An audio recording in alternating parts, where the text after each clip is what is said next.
are doing a heavy pull day today, so we're getting some warm-ups and we're doing some cat and camels, warming up the lower back and the thoracic spine a little bit, also doing some just rotations there, some lying rotations, amongst other things, doing pass-throughs. We're doing a little bit of a pal-off press to kind of get the core activated a little bit and ready, because with going heavy in anything is really going to require a lot of warm-ups, make sure that you are capable of pulling or pushing a lot of weight. So since it's pull day, we're gonna be starting off with some deadlifts. We're gonna feel it out first. We're gonna get some warm-up sets to make sure that we're feeling good in that movement and everything's really lining up. We always really recommend that. Do warm-up sets and slowly work into your working sets, and that's when you can pile a little bit more weight on and feel confident with that weight. As you can tell, I'm doing the sumo deadlifts where Hudson is doing the conventional deadlifts. Now there's a couple key differences in these lifts. The number one thing is going to be the sumo deadlifts. Your torso is gonna be a bit more vertical, your legs are gonna be a lot wider with your toes pointed outward, and your grip might be a slight bit more narrow there. It requires a little bit more push from the legs, and again, since your upper body or your torso is gonna be a bit more vertical, it takes more tension off of the lower back. With the conventional deadlift, it's a bit more posterior chain dominant. It's a lot in the hamstrings, glutes, the lats, where the sumo deadlift's a little bit more push in the legs because you're dropping your hips a little bit lower, as you can tell. I unfortunately injured my lower back about a week and a half ago or something like that. So I'm doing the sumo deadlifts because it takes that tension off the lower back and it feels a little bit more comfortable for me today. So I'm kind of feeling it out, making sure that I'm doing this correctly and everything feels good and in line here. So we don't want injuries, man. That takes you back. That's feeling good.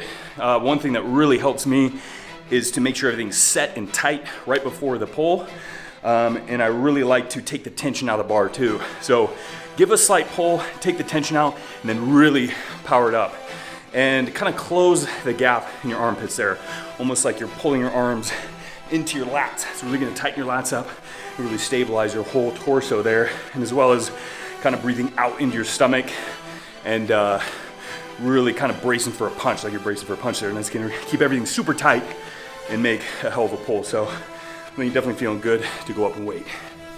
Sometimes we feel a little bit like broken records because a lot of the questions we get are just asking about the basics. How do I gain muscle? How do I lose fat? What are the best exercises for arms?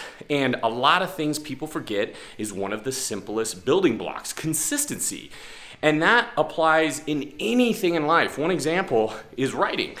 You'll look at a writer who's very prolific, let's say Stephen King, a very popular example, is he says he writes 2,000 words a day. And with his vast library, it's very evident he sticks by that because he has books over books over books. And sometimes you get someone like, let's say, a George R.R. Martin, who you have millions of people waiting over 10 years on his next entry into his Song of Ice and Fire series, and the guy stumbled, probably even more so with the failure of the 8th season of Game of Thrones.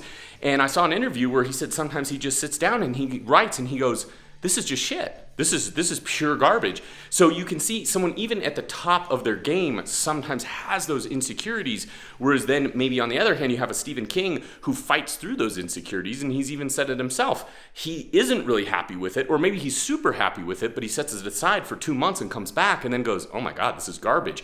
But the important thing is you just keep going.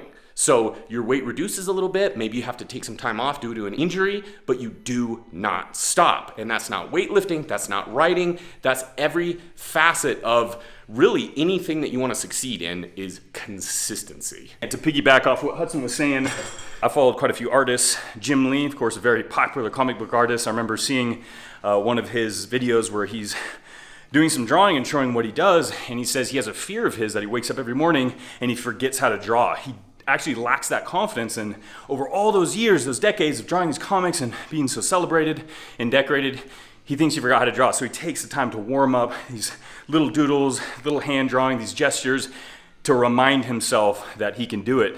And again, he does it every day. He has to do that every day, but he still has a fear.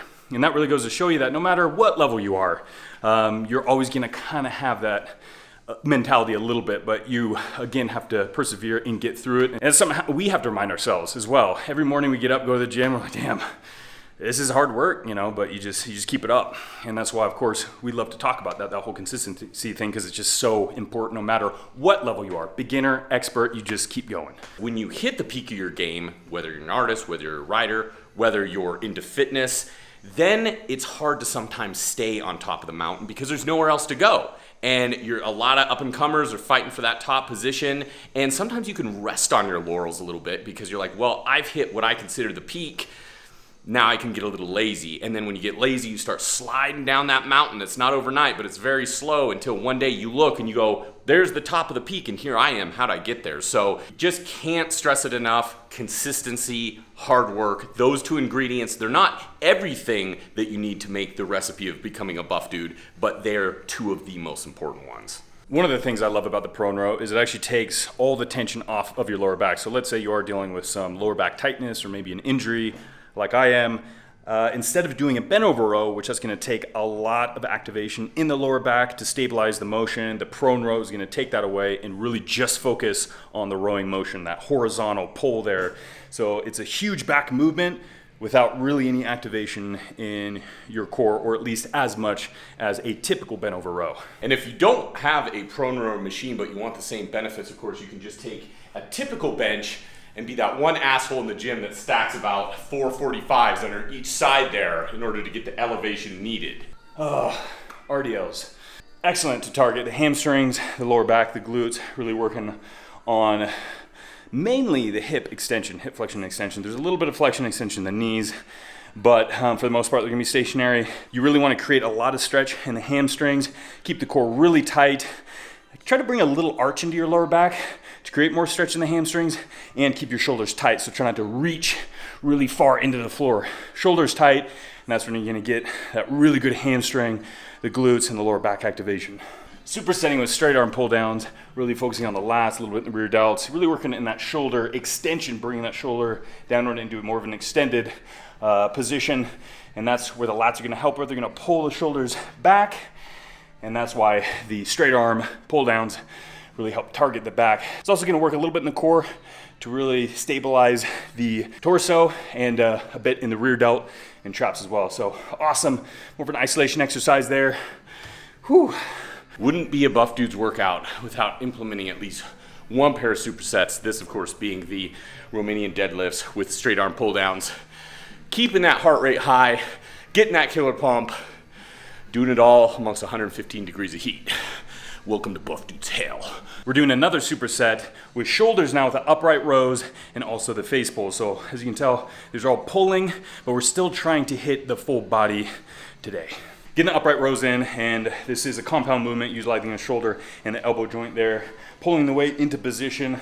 Great thing about the dumbbells is, in some cases using a barbell for the upright row, you get a little bit of shoulder impingement, some discomfort in there because you can't really adjust the angles so much with a barbell. Thankfully, with a dumbbell you can really go a little bit closer, you can go a little wider, you can kind of take it into the level or position that feels most comfortable for you. That's why we're utilizing the dumbbells for the upright rows and immediately moving on to the face pulls, which is another little bit more of a shoulder intensive exercise, although it's still hitting a little bit of the upper back as well. And we're using the band with this one. So it's accommodating resistant, it's gonna go a little bit harder the more you pull on the band.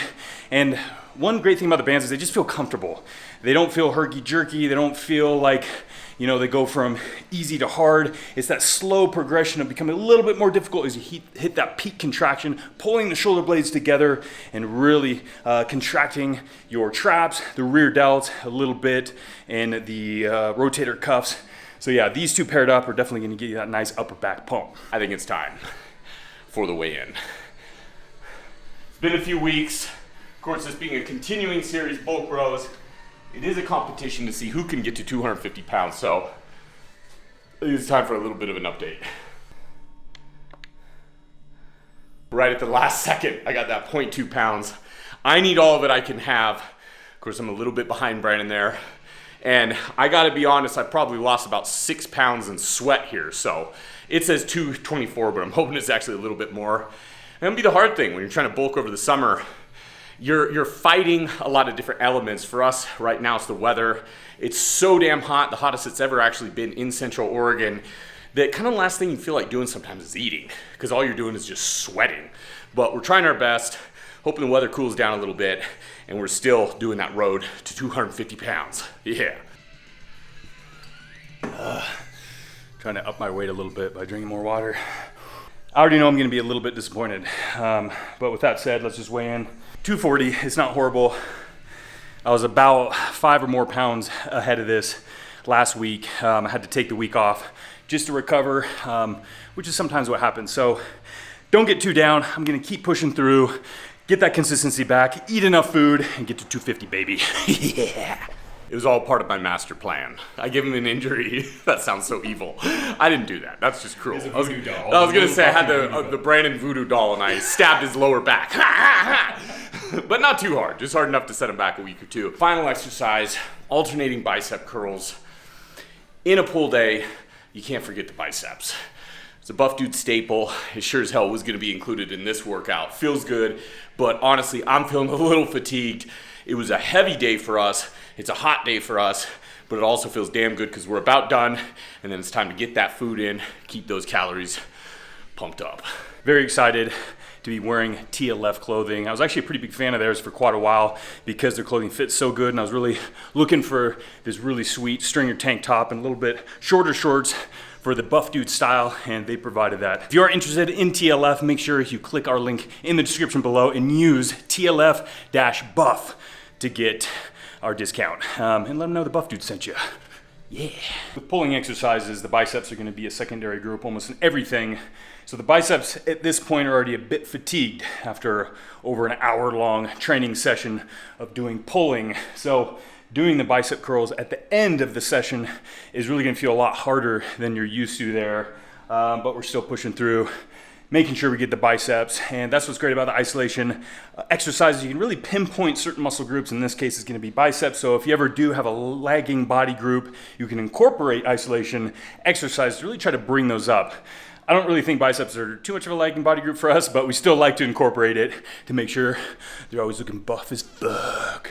What you're seeing and hearing right now is how you'll most likely look and feel like after this workout. But we got it done. The bulk bro road to 250 pounds is still on. Any dude can win this thing. Oh yeah. Team Hudson, Team Brandon. Who you got? Yeah. We'll see you next time for push day. Stay buff. Yeah.